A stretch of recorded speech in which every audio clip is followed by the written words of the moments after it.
Je, unahitaji taarifa kamili na uchambuzi wa ndani zaidi? Jiunge sasa katika grupu letu la WhatsApp kwa malipo nafuu kabisa. Utapata uchambuzi wa kila siku, mchana na jioni, update za dunia kwa haraka zaidi, fursa ya kumuuliza maswali Rahby papo hapo na kupata majibu ya haraka zaidi kutoka kwake. Usikose nafasi hii adhimu. Jiunge sasa na uwe mbele ya taarifa kuliko wengine. Tupigie kwa simu namba 0654467177 au tuandikie ujumbe ni unge na Rahby. Tutakuunga moja kwa moja.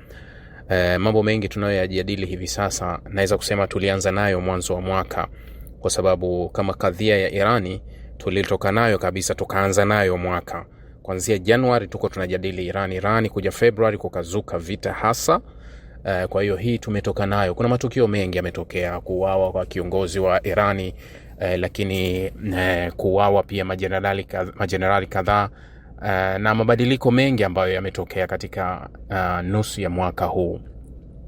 Katika nusu ya mwaka huu nadhani ni wakumbushe, mwaka jana wakati wanaingia kwenye kile kitu kinaitwa makubaliano ya Hamas na Israeli, nakumbuka ilikuwa mwezi Oktoba, na Donald Trump alisafiri akaenda Middle East kusaini na kujisifia katika ulimwengu wa amani.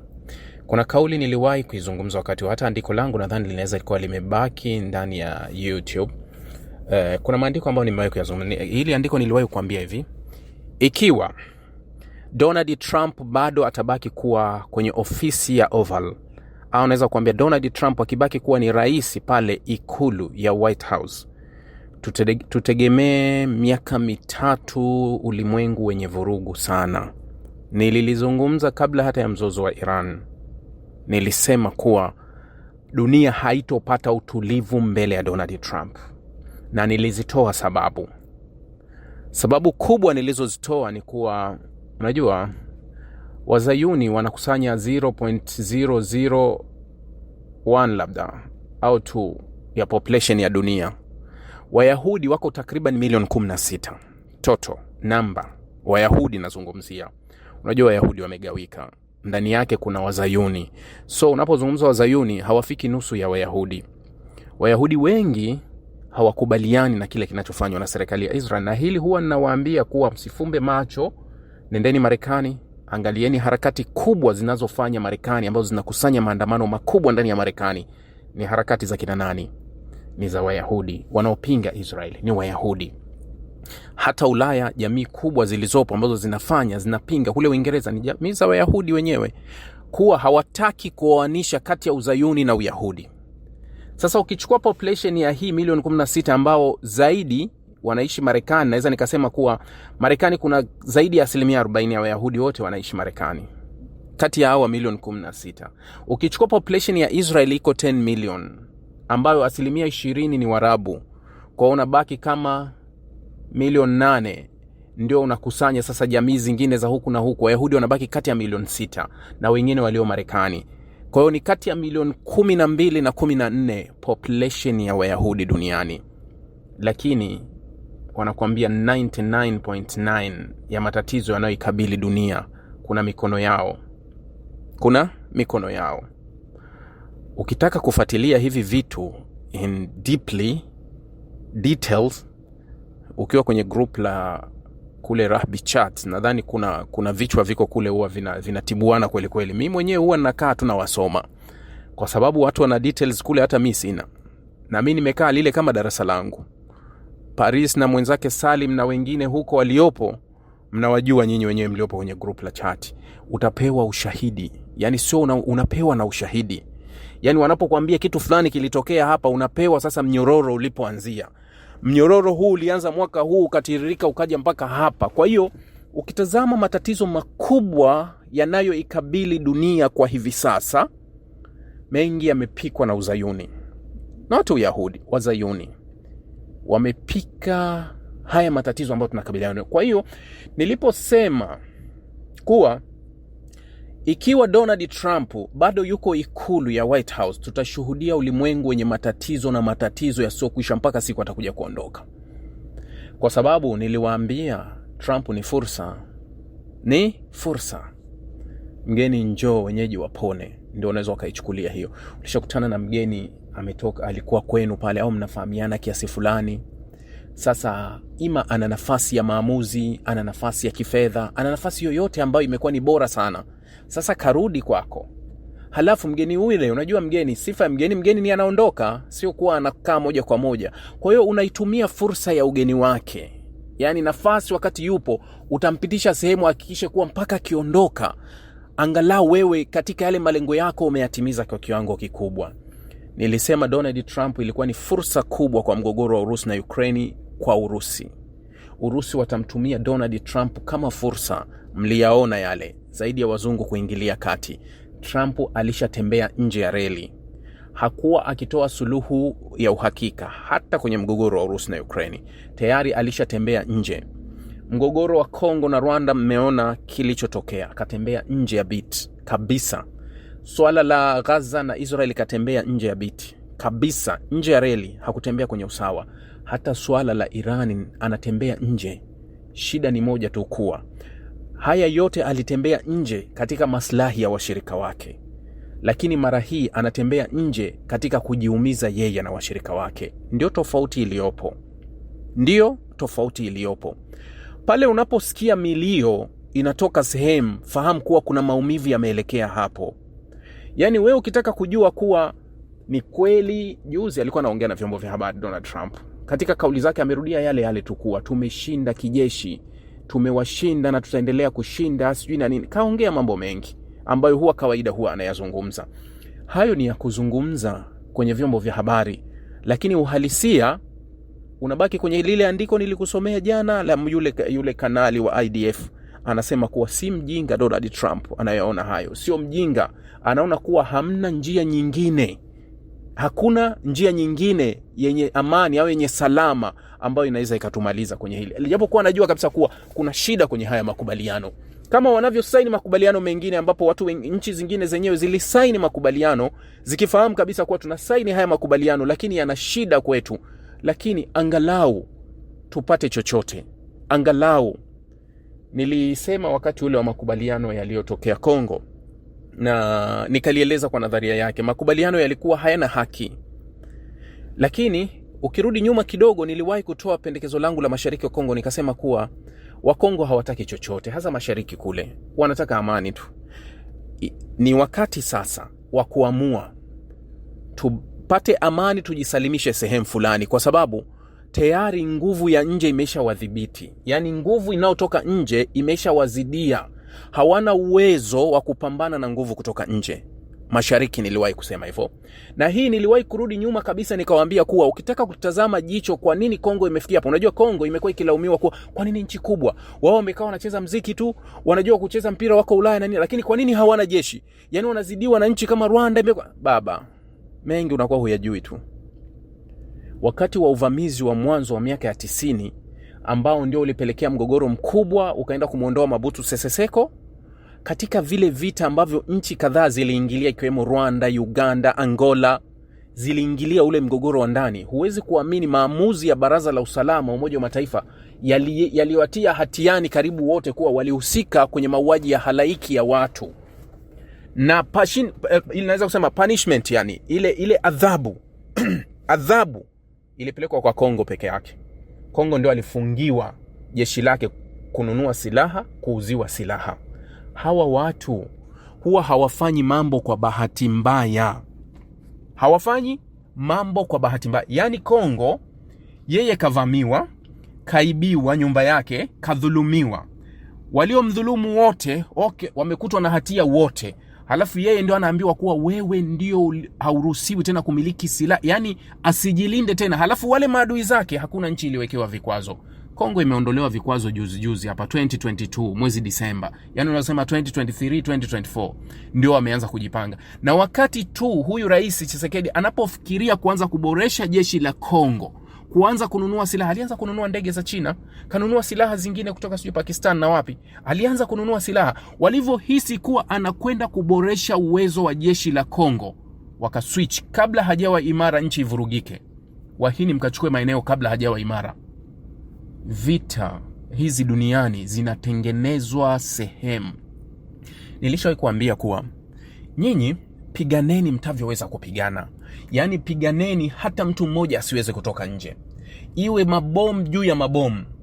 Kama kuna kampuni ya kizungu ipo kwenye nchi yako, imefanya uwekezaji wowote, kuchimba madini, kuchimba gesi, kuchimba nini, haiwezi ikasimamisha project. Haiwezi ikasimamisha. Yani haisimamishi, labda ishambuliwe, ishindwe kufanya ile, lakini haiwezi kusimamisha. Yani wakati nyinyi mnawaza wapi tutajificha tusiwawe, wapi watoto wetu tuwaweke, wapi tupate chakula, wakati nyinyi mnakimbilia kwenye kambi za wakimbizi kujikusanya, wao ndio fursa kubwa ya kuchota mali zenu kweli kweli. Hakuna kitu kinawakera whites, au hakuna kitu kinawakera wazungu kama utulivu wa nchi yoyote, hasa yenye rasilimali.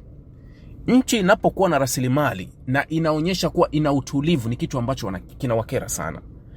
Mnapokuwa kwenye utulivu mzuri, mnakuwa huru kujadili mambo yenu na siasa yenu kwa uhuru.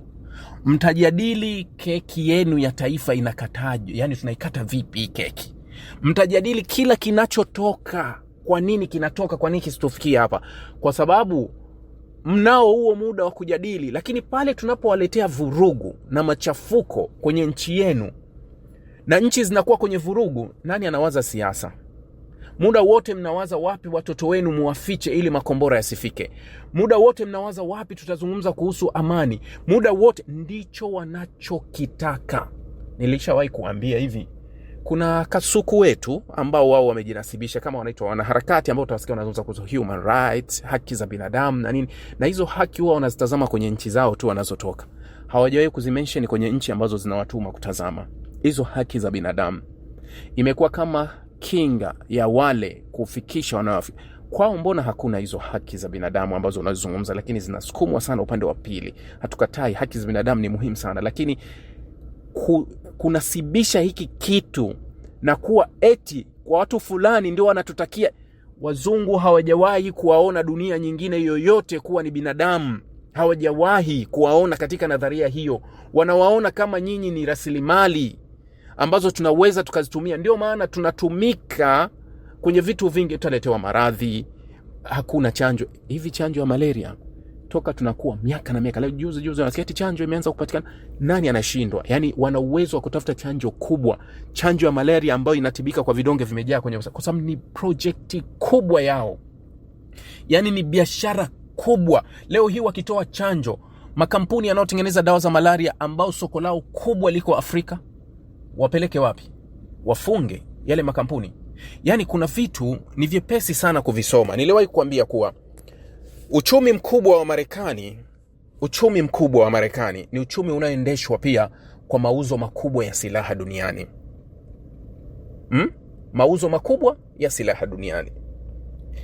Sasa tuna ndoto ya dunia kuwa dunia yote yenye amani, dunia yenye kuishi vizuri, mipaka iwe safi, watu wasitishane, yani tuishi ile peace, hamna mtu kumtisha mwenzake. Silaha za Marekani zitauzwa wapi kwenye huo ulimwengu? Zitauzwa wapi? Kwa nani? Kwa sababu tunaakisi ulimwengu wenye utulivu na amani, ndio tunautaka kuishi. Hali ya kuwa uchumi wao unaendeshwa kwa migogoro, kuwa dunia iwe na migogoro, vita ziwepo ili waweze kufanya biashara kubwa. Sasa tuna ndoto na tunaota kuwa na dunia yenye amani ambayo haitokuwa na vita wala nini. Silaha za Marekani na makampuni ya Kimarekani yanayotengeneza silaha au washirika wengine au ambao unajua ukichukua miaka 3 iliyopita Marekani kaweka rekodi ya mauzo ya silaha kuanzia mgogoro wa Urusi na Ukraine. Mgogoro wa Urusi na Ukraine haikuwa msaada wa silaha, silaha zinauzwa. Silaha anayepokea msaada ni Israeli tu, sio mwingine, ni Israeli peke yake ndio, wengine wote wanauziwa. Sasa hebu fikiria kuwa dunia inayoakisiwa na inayotengenezwa itakuwa ni dunia yenye amani kabisa. Amani kabisa. Marekani afunge viwanda vyake, uchumi wake, serikali itaishi vipi? Kwa hiyo yani hii kitu nilishawahi kuambia kuwa hii dunia ilitengenezwa ikaandikiwa script. Kila kinachotokea kwenye ulimwengu ni script ambayo tayari walishaiandika. Haya mengine yote yanayotokea ni yalishaandikwa kuwa hawa watu watatembea hivi. Ndio maana anapotokea kiongozi kwenye nchi yoyote akibadili tu mwelekeo, dikteta, hatumtaki, atapigwa fitna ya hali ya juu mpaka hakikisha anaondoka madarakani, kwa sababu anatembea nje ya script ya maelekezo. Kila nchi inapokea script, kila kiongozi akikaa kwenye ikulu yake pale anakuta script ikaandaliwa, hii hapa utatembea Sasa kiongozi akiona kuwa ujinga huu, hatuwezi kutembea hapa, kila kitu ni cha kwetu, lakini tufanywe maamuzi hapo. Sasa jiandaeni kuwa si vita ya kiongozi wenu tu, itageuka vita kati ya kiongozi wenu pamoja na raia wake, kwa sababu nguvu kubwa itatumika kutoka magharibi kuhakikisha kuwa wana uwezo wa kumchafua kwa kiwango cha hali ya juu, ili asionekane lolote mbele ya raia wake, ili wampe fitna. Yani kuna mali ambazo wanazimiliki wao nje, watakwambia hii mali ni ya mtoto wa kiongozi wenu, hii mali inamilikiwa na nani, hii mali ni ya waziri wenu fulani. Yani yote wajenge chuki, lakini kupitia nyinyi, kupitia mawakala wenu ambao wamefadhiliwa na wao, ambao wanalipwa na wao, ili iwe rahisi kuweza kuamini nini wanachokisema. Yani hii dunia ukielewa jinsi inavyotembea, kwa kweli unaweza ukachoka kabisa, usema kuwa yani unajua tunaishi mpaka tutakwisha wote. Hakuna wakati ambao utaishi katika hii dunia iwe na amani peaceful, yani dunia hamna. Kwa sababu tamko la amani ya ulimwengu ni tamko la kuanguka kwa madola makubwa. Ndio tamko kuwa pale ulimwengu utakuwa na amani full, yani kila sehemu wawe na amani totally. Basi manake inakusudia kusema kuwa ulimwengu huo utakuwa umesimama kwa baadhi ya nchi, kuwa zitakuwa zimedondoka na zitakuwa zimeanguka kabisa, hazitokuwepo. Ndio tafsiri, ikiwa itafikia hivyo. Kupitia vyombo vya habari kadhaa alikuwa akiongea pia kwenye televisheni ya taifa msuluhishi mkuu wa mgogoro wa Iran na Marekani, Speaker Mohammed Ghalibaf Bagher, alisema jana, anasema kuwa mfereji wa Hormuz unabaki kuwa ndio silaha yao kubwa Irani. Andiko hili nitaliweka YouTube baadaye kwa kulifafanua kwa nini amezungumza vile, lakini si jipya kwako, kwa sababu wewe umekuwa home na umekuwa mtu wa mwanzoni kupokea vitu vingi ambavyo umekuwa navyo. Umekuwa mtu wa kupokea hivyo vitu haraka. Yani wewe uko mbele ya wakati. Sasa hili nilishawahi kukuelezea, unaweza ukarudi kwenye kumbukumbu zako, kuwa niliwahi kuambia kuwa mfereji wa Hormuz inabaki kuwa ni zaidi ya nyuklia, na Irani wataachia kila kitu, hawezi kuachia Hormuz. Sasa kile ambacho nilikizungumza jana, kuwa baada ya taarifa iliyotolewa na Wizara ya Mambo ya Nje ya Qatar na msemaji wao Majid Al-Ansari, kuwa hapakuwa na mazungumzo ya moja kwa moja kati ya Marekani pamoja na Irani, na hata delegation ya Irani iliyokwenda kule Doha sio ya waziri wa mambo ya nje wala Mohamed Ghalibaf hakwenda, ila amekwenda naibu waziri wa mambo ya nje akiwa pamoja na msemaji wa Wizara ya Mambo ya Nje Ismail Baqai. Lakini Marekani ilikuwa imetuma wawakilishi kina Jared pamoja na Steve ambaye alikutana na waziri mkuu wa Qatar Thani, wakajadili hilo swala, na mazungumzo yanatajwa kuwa yataendelea kwa leo, kwa siku nyingine, katika kile ambacho vyombo vya habari vya magharibi au vya Marekani vimetoa taarifa vikasema kuwa katika mazungumzo waliozungumza jana, ambayo yalikuwa ni kati ya Irani Qatar, Marekani Qatar, manake hapakuwa na mazungumzo ya moja kwa moja, tofauti na ile kauli ilitolewa na Donald Trump kuwa wametuomba mazungumzo. Sasa mtu anakuomba mazungumzo ufika hataki kuongea na wewe, yani inamaanisha kuwa wewe ulitudanganya. Si kweli alikuwa ameomba mazungumzo, itakuwa wewe ndio ulitaka mazungumzo. Kwa hiyo taarifa iliyotolewa na Wizara ya Mambo ya Nje ya Qatar inasema kuwa wamezungumza mambo, na yaliyowapeleka yalikuwa takriban ni mambo mawili au matatu, huku Irani wakisisitiza kuwa heshima ibaki kwenye makubaliano ya vifungu 14, hasa kifungu cha 5 cha makubaliano. Kifungu hiki ndio kinazungumzia udhibiti wa Hormuz. Udhibiti wa Hormuz, kwa sababu Irani wamejibu kauli iliyotolewa na Macron kuwa hatutaki hilo swala ambao unalipeleka wewe na Omani. Anasema sisi tunao uwezo wa kuondoa mabomu, tunao uwezo wa kila kitu. Kwa hiyo mkataba uheshimiwe, kifungu cha 5 kiheshimiwe. Swala la Hormuz linabaki chini ya udhibiti wa Irani, na Irani ataamua njia ipi na ipi, na uratibu wote utakuwa hivyo ndani ya siku 60 ambazo tulikubaliana. Baada ya pale, yale tutakuja kukubaliana ndio tunataka nchi iweke comment. Lakini katika kipindi hiki ambacho tulikwisha zungumza na tukakubaliana, ibaki hivyo hivyo. Sasa kile ambacho huwa nawaambia kuwa hii ni kabali ngumu sana, na muda si mzuri sana. Na unajua kila siku unajua wamepeana siku 60 za mazungumzo. Hebu fikiria siku 60 tayari wameshamaliza wiki na kitu na hakuna hatua iliyopigwa. Kwa sababu gani? Baada ya makubaliano ya MOU, Memorandum of Understanding, kuna mwingine akataka kuzunguka apite mlango wa nyuma, apige shortcut zile kwenye kuchezea kwake. Hawa wanamwambia unachezea wakati wako tu, kwa sababu unakwenda kwenye uchaguzi na muda hauko upande wako. Kwa hiyo wewe ulipaswa umalize hili tatizo ili uanze ukajenge nyumba yako nyumbani, isivuje, masika inakuja. Sasa kama umebaki huku ugenini, hali ya kuwa unafahamu kabisa wakati si mzuri kwako, na huenda masika ikakukuta na jengo lako likakuvujia na watoto wako wakakuvujia, matokeo yake nyumba yako ikadondoka yote. Sasa uamuzi ni wako. Baki ugenini, uendelee kupiga bla bla, au malizia yaliyokupeleka ugenini ili uweze kutatua hilo tatizo, urejee nyumbani kwako ukawahi kabla ya masika, uweke paa lako vizuri ili pale masika itapokukuta basi uwe katika eneo salama zaidi. Ndiyo alert inayozunguka kwenye kichwa cha Donald Trump. Licha ya kuwa pressure ya Wazayuni inamsumbua pia, kuwa wakati mwingine anataka kuamua anashindwa, yote hiyo ni kwa sababu ya background story. Yani anakuwa ulioyapitia nyuma, kwa sababu Trump hakuja bahati mbaya kwenye hii nafasi. Aliandaliwa, akawekwa pale.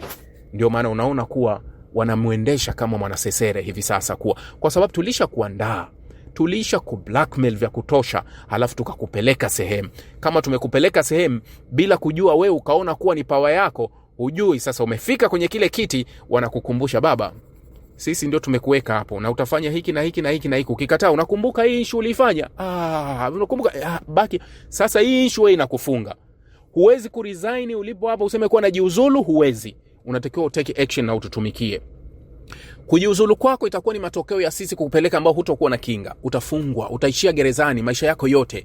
Kwa hiyo fanya kile ambacho tunakitaka. Ndio baadhi ya vitu anavyokabiliana navyo Donald Trump kwa hivi sasa.